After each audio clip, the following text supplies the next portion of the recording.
দেখে বুঝতে পারছো তো বন্ধুরা কি হারে ইনি বড় হয়েছেন, সেই সাথে তাগড়া ঝাঁকড়া হয়েছেন। সামনের বছরে ইনি ফুল দিয়ে দেবেন, দেখবে তোমরা। আর এই কলকে ফুলের গাছখানাকেও দেখো, ইনিও খুব শিগগিরই ফুল দিয়ে দেবেন, খুব তাড়াতাড়ি ইনিও।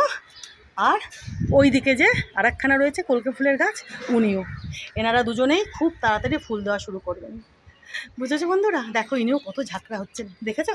দেখো কি ভালো যে লাগে না, আমি নিজেই খুশি হই।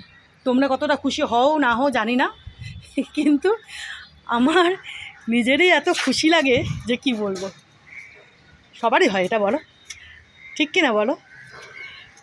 তো চলো বন্ধুরা এবার ঘরে যাই। ও আজকে আরেকখানা ব্রাউন জবাও প্রস্ফুটিত হয়েছে, উনিই বা কেন বাদ যাবেন, ওনাকেও দেখিয়ে দিই। এই যে ইনি তো গতকাল ফুটেছিলেন, তোমাদেরকে আমি যখন এনাকে দেখিয়েছিলাম তখন ইনি ফুটবো করছিলেন, পাপড়িগুলো শব্দ মেলছিলেন, তো পরে আর দেখায়নি। তো আজকে দেখো বন্ধুরা, আজকে ইনি প্রস্ফুটিত হয়েছেন, দেখেছো কত বড়? দেখো ব্রাউন জবাখানা, দেখেছো বন্ধুরা? দেখো দেখেছো কি ভালো যে লাগছে, কি ভালো যে লাগছে, দেখো দেখেছো? এনাকেও দেখিয়ে দিলাম, ঠিক কিনা? আর এটাতেও লিলি ধরে যাবে খুব তাড়াতাড়ি,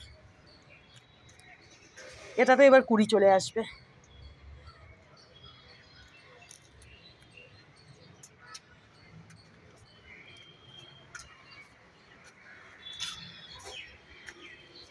চলো বন্ধুরা এবার ঘরে যাই। রোদখানা এখন আবার একটু কমলো, বুঝেছো? একটুখানি সামান্য কমলো। আর তো কটা বাজে? 2:36, কিছুক্ষণ পরেই তো। এখন কিন্তু বেলা বেশ ছোটো হয়ে গেছে জানো, বেশ কিন্তু বেলা ছোটো হয়ে গেছে। তো দেখা যাক আর কতক্ষণ রোদ থাকে, এখন হয়তো এরকমই আবার কিছুক্ষণ হবে, রোদ মেঘলা। তো চলো বন্ধুরা তোমাদেরও একটু দেখিয়ে দিলাম, বুঝেছো?